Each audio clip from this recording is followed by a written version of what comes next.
प्रणाम बच्चों, मैं बलकेश मीना आज आप सबके लिए हमारी हिंदी पाठ्य पुस्तक बसंत भाग 2 का एक नया पाठ एक तिनका लेकर आई हूँ। पाठ संख्या 13 और पृष्ठ संख्या 99। तो आप सभी इस पाठ को पढ़ने से पहले अपनी पाठ्य पुस्तक निकाल लीजिए। पृष्ठ संख्या 99, पाठ 13। एक तिनका एक छोटी सी कविता है और इस कविता के कवि अयोध्या सिंह उपाध्याय हरिऔध जी हैं। इस कविता के जरिए कवि हमें समझाना चाहते हैं कि मनुष्य जो आप घमंड करते हो वह व्यर्थ है, क्योंकि आपका जो घमंड है वो उस प्रभु से बड़ा नहीं है। क्योंकि इस संसार में कोई भी व्यक्ति सर्वशक्तिमान नहीं है, क्योंकि हम सबको चलाने वाला हमारा एक ही ईश्वर है और वही सर्वशक्तिमान है। हम सर्वशक्तिमान नहीं हैं, ठीक है। पर मनुष्य अनेक कारणों से घमंड में पड़ा रहता है और घमंड उसका इतना हो जाता है कि वह औरों को अपने से तुच्छ समझने लगता है। पर मनुष्य के इस घमंड को प्रकृति किस प्रकार से तोड़ती है, यह इस कविता के जरिए कवि बताना चाहता है। मैं घमंडों में भरा ऐंठा हुआ, एक दिन जब था मुंडेर पर खड़ा, अचानक दूर से उड़ता हुआ, एक तिनका आँख में मेरी पड़ा। मैं झिझक उठा हुआ बेचैन सा, लाल होकर आँख भी दुखने लगी। मूंठ देने लोग कपड़े की लगे, ऐंठ बिचारी दबे पाँव भगी। जब किसी ढब से निकल तिनका गया, तब समझने यूं मुझे ताने दिए, ऐंठता तू किस लिए इतना रहा, एक तिनका है बहुत तेरे लिए। अर्थात कवि इस कविता के माध्यम से हमें कहना चाहता है कि मनुष्य यह जो तू घमंड कर रहा है वो व्यर्थ है। उस घमंड का कोई भी मतलब नहीं है। किस प्रकार से? मैं घमंडों में भरा ऐंठा हुआ, एक दिन जब मैं मेरी घर की छत पर खड़ा था, ऐंठा हुआ अकड़ कर। एक दिन जब मैं मुंडेर छत पर खड़ा था अकड़ कर, अचानक दूर से उड़ता हुआ, उसी समय हवा का वेग तेज होने से उस हवा के वेग के साथ एक घास का टुकड़ा उड़कर मेरी आँख में आ पड़ता है और अचानक दूर से एक घास का टुकड़ा उड़ता हुआ आता है और मेरी आँख में गिर जाता है। मैं झिझक उठा, जैसे ही वह तिनका मेरी आँख में पड़ता है मैं हिल जाता हूँ, मैं बेचैन हो जाता हूँ और आँख में उस तिनके के पड़ने से, गिरने से मेरी आँख में दर्द होने लगता है और मैं अपनी आँख को अपने हाथों से मसल रहा हूँ। आँख भी दुखने लगी और इतना मसलता हूँ कि मेरी आँख भी लाल हो गई है और आँख में दर्द होने लगा है।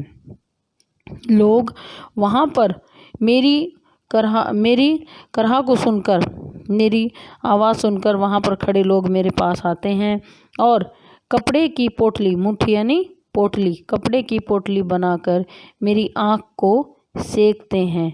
तो उनके ऐंठ बिचारी दबे पाँव, और जब वे लोग मेरी आँख को सेकते हैं तब जो मेरी अकड़ थी वो चुपचाप वहाँ से भाग जाती है। अर्थात उस समय मेरी जितनी भी अकड़ थी कि मैं एक बहुत धनवान व्यक्ति हूँ या मैं सबसे बड़ा आदमी हूँ, ये जो अकड़ है मेरे अंदर, मैं उस समय उसको भुला देता हूँ और मेरे लिए अब सिर्फ यही ज़रूरी है कि वो लोग मेरी आँख से उस तिनके को निकाल दें और मुझे इस दर्द से मुक्ति दिलाएं।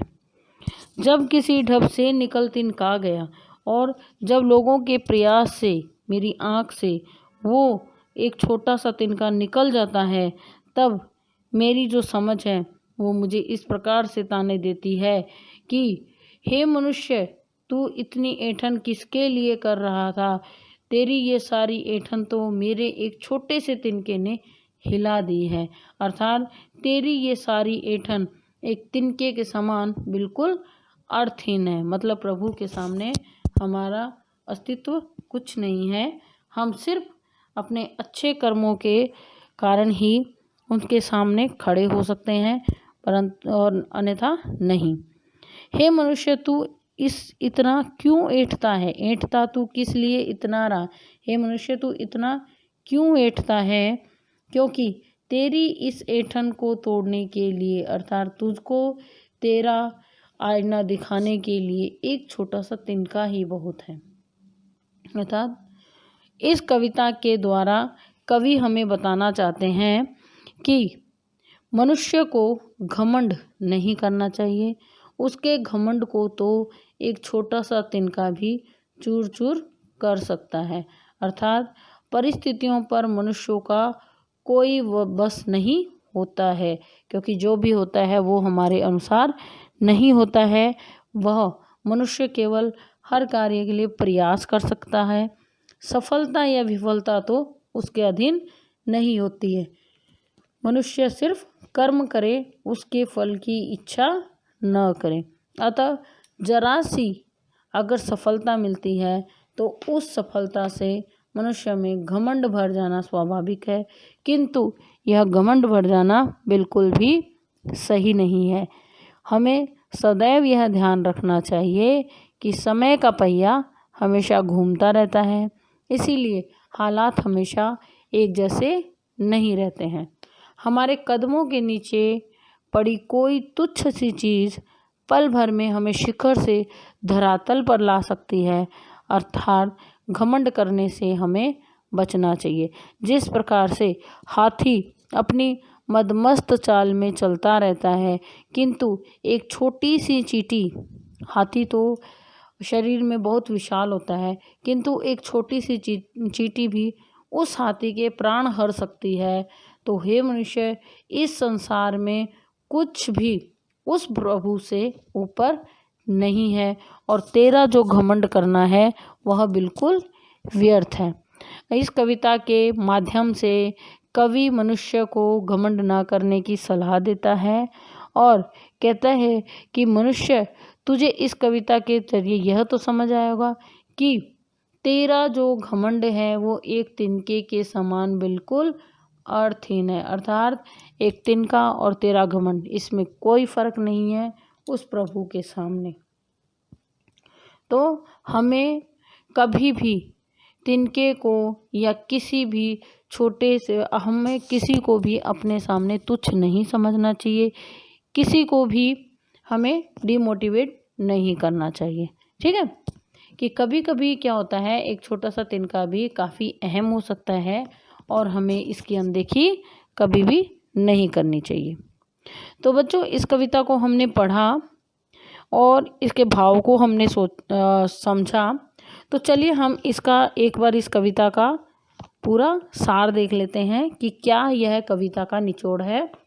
प्रस्तुत कविता में कवि कहता है कि वह मानव होने के घमंड से ऐंठा हुआ अपनी छत की मुंडेर पर खड़ा था कि मैं मनुष्य हूँ, मैं एक रुतबेदार व्यक्ति हूँ, मेरे पास बहुत धन है।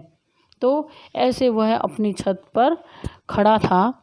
अचानक एक तिनका उसकी आंख में आ गिरता है। इस छोटे से तिनके ने उसकी सारी ऐंठन को भुला दिया।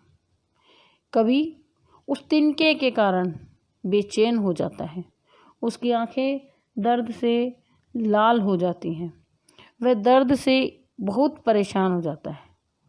लोगों ने किसी तरह उस तिनके से उसे मुक्ति दिलाने की कोशिश की और बाद में कवि, जब वह तिनका आँख से निकल जाता है, तब कवि को समझ आता है कि वह जो अकड़ कर रहा था वह अकड़ उस तिनके के समान ही व्यर्थ थी, क्योंकि उस तिनके का जिस प्रकार से कोई अस्तित्व नहीं है, उसी प्रकार से मनुष्य की अकड़ का भी कोई अस्तित्व नहीं है। कभी कभी एक छोटा सा तिनका भी अपनी हमारे लिए काफ़ी अहम हो सकता है, हमें इसकी अनदेखी नहीं करनी चाहिए।